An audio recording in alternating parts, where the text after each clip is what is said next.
Hello friends, welcome to Indian study पर आपका स्वागत है। दोस्तों, आज की इस वीडियो में मैं आप लोगों के लिए जीके का टेस्ट लेकर के आया हूं, जो कि आपके आने वाले एग्जाम यूपीएसआई के लिए बेहद इंपॉर्टेंट है।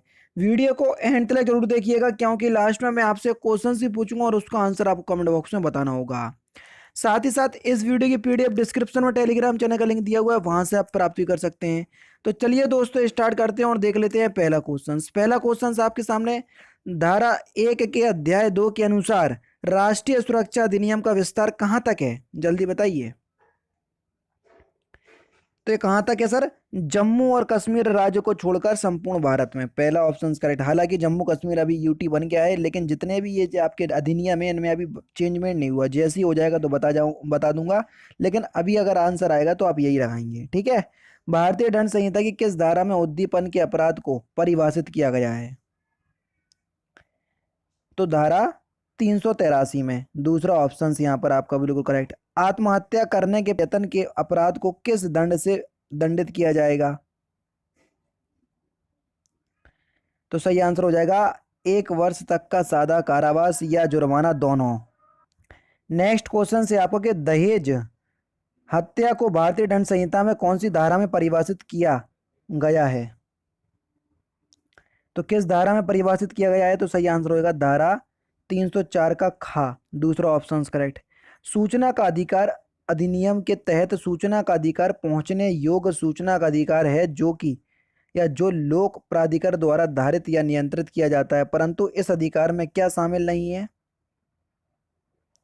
तो इस अधिकार में दस्तावेज या अभिलेख को बरामद करना या जब्त करना ये शामिल नहीं है। तीसरा ऑप्शन यहाँ पर आपका बिल्कुल करेक्ट हो जाएगा।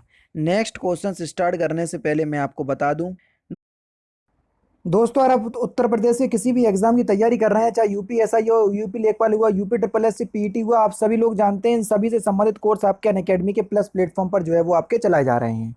सबसे अच्छी बात पता मुझे क्या है? जैसे भी जितने भी मैंने कोर्स का नाम लिया है, इन कोर्स के लिए आपको अलग अलग पैसे देने की जरूरत नहीं है। सबसे अच्छी बात मुझे अनअकैडमी की यही लगती है। आपको यूपीपीएससी और UP triple S C category के अंदर सब्सक्रिप्शन परचेस करना है। उस कैटेगरी में जितने भी कोर्स चलाए जा रहे होंगे, आप सभी को एक्सेस कर पाओगे, जो कि आपके अनअकैडमी की सबसे खास बात लगती है। समझ रहे? ये देख लीजिए, 6 अक्टूबर यानी कि आज से ये यूपीपीएससी 2022 को टारगेट मान करके अगर आप तैयारी कर रहे हो, तो 1 साल का ये, जिसमें प्रीलिम्स और मेंस दोनों की तैयारी आप पूरी अच्छी तरीके से कर सकते हैं, ये वाला बैच आपका स्टार्ट हो रहा है, जिसमें अलग अलग सब्जेक्ट अलग अलग एजुकेटर्स के द्वारा पढ़ाए जाएंगे।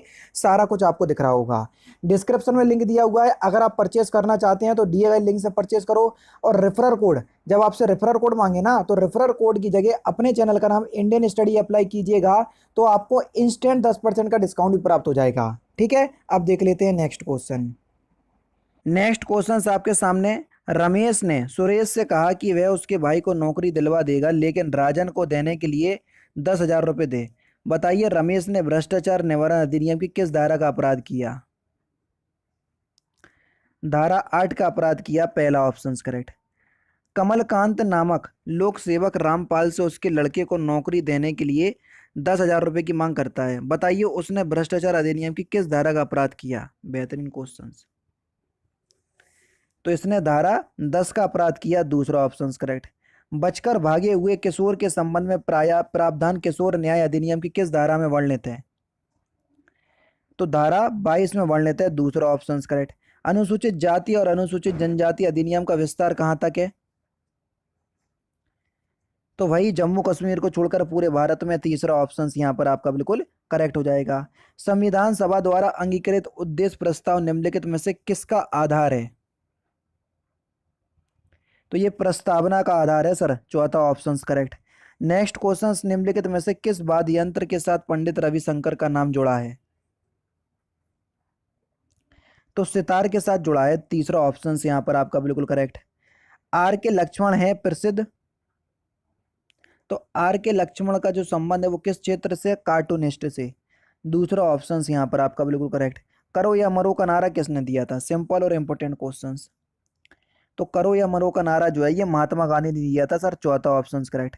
हाई स्पीड ट्रेन प्रोजेक्ट किन शहरों के बीच प्रस्तावित है? तो ये दिल्ली से आगरा तक प्रस्तावित है। चौथा ऑप्शन यहाँ पर आपका बिल्कुल करेक्ट। फतेहपुर सीकरी का बुलंद दरवाजा बनवाया था किसने? तो फतेहपुर सीकरी का बुलंद दरवाजा जो है ये अकबर ने बनवाया था। पहला ऑप्शन यहाँ पर आपका बिल्कुल करेक्ट। अदा मिन्ते माकन अबू किस भाषा की फिल्म है? तो ये मलयालम भाषा की फिल्म है सर, तीसरा ऑप्शन करेक्ट। स्प्रेड शीट संबंधी पद निम्नलिखित में से कौन सा नहीं है? तो सही आंसर हो जाएगा ब्राउजर, तीसरा ऑप्शन करेक्ट। निम्नलिखित में से कौन से विकिरण की वेदन क्षमता सबसे अधिक होती है? तो वेदन क्षमता सबसे अधिक किसकी होती है सर? गामा किरणों की, पहला ही ऑप्शन करेक्ट। संयुक्त राष्ट्र महासभा का अध्यक्ष चुने जाने वाली एकमात्र भारतीय महिला कौन है, कौन थी? ये क्वेश्चन हो चुका है, रिपीटेड है। विजय लक्ष्मी पंडित, पहला ही ऑप्शन करेक्ट। 5 जून को किस रूप में मनाते हैं हम, जल्दी बताओ 5 जून को? तो प्रत्येक वर्ष हम 5 जून को विश्व पर्यावरण दिवस मनाते हैं। संयुक्त राष्ट्र का पहला महासचिव कौन था? तो संयुक्त राष्ट्र का पहला महासचिव कौन था? तो सही आंसर हो जाएगा सर त्रिकवेली, दूसरा ऑप्शन से यहाँ पर आपका बिल्कुल करेक्ट हो जाएगा। 19वीं शताब्दी में भारतीय हस्तशिल्प उद्योग के पतन का कारण बताया गया था।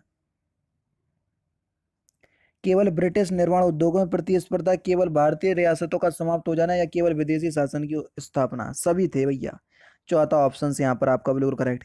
इंग्लैंड में औद्योगिक क्रांति के नए संक्रमण के चरमोत्कर्ष को निरूपित किया। पूंजीवाद से समाजवाद की ओर, तीसरा ऑप्शन करेक्ट। अंतरिक्ष में जाने वाली प्रथम महिला अमेरिकी कौन थी? तो सही आंसर हो जाएगा सर, प्रथम भारतीय अमेरिकी महिला थी डॉक्टर कल्पना चावला। आते में इनकी मृत्यु हो गई थी, दुर्भाग्यशाली। पुष्प के निम्नलिखित में से किस भाग द्वारा प्रकाश संश्लेषण किया जा सकता है? तो वह दलपुंज के द्वारा, तीसरा ऑप्शन करेक्ट। वह धातु पहचानिए जो निराविषी प्रकार की है।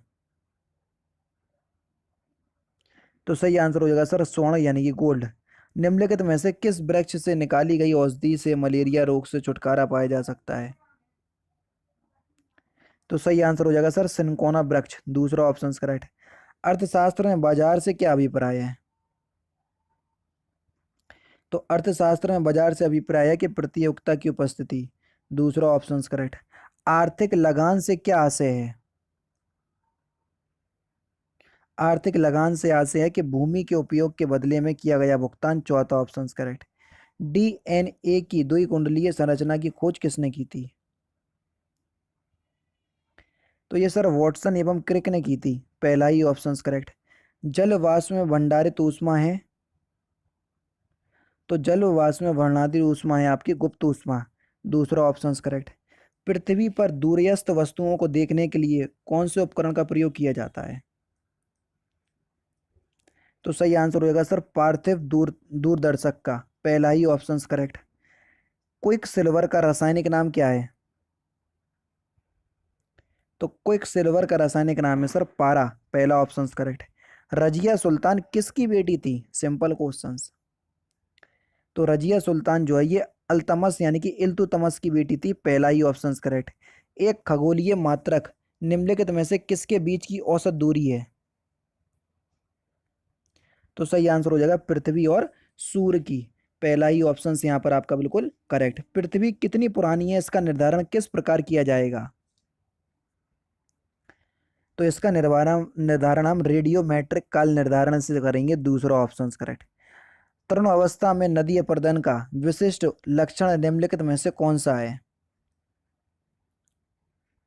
तो सही आंसर हो जाएगा आपका महाखड, दूसरा ऑप्शन करेक्ट। और लास्ट क्वेश्चन कि मलिक काफूर जनरल था किसका? बहुत सिंपल क्वेश्चन, पिक्चर अगर आपने देखी है तो तुरंत में बता दोगे, हिंट मैंने दे दी है।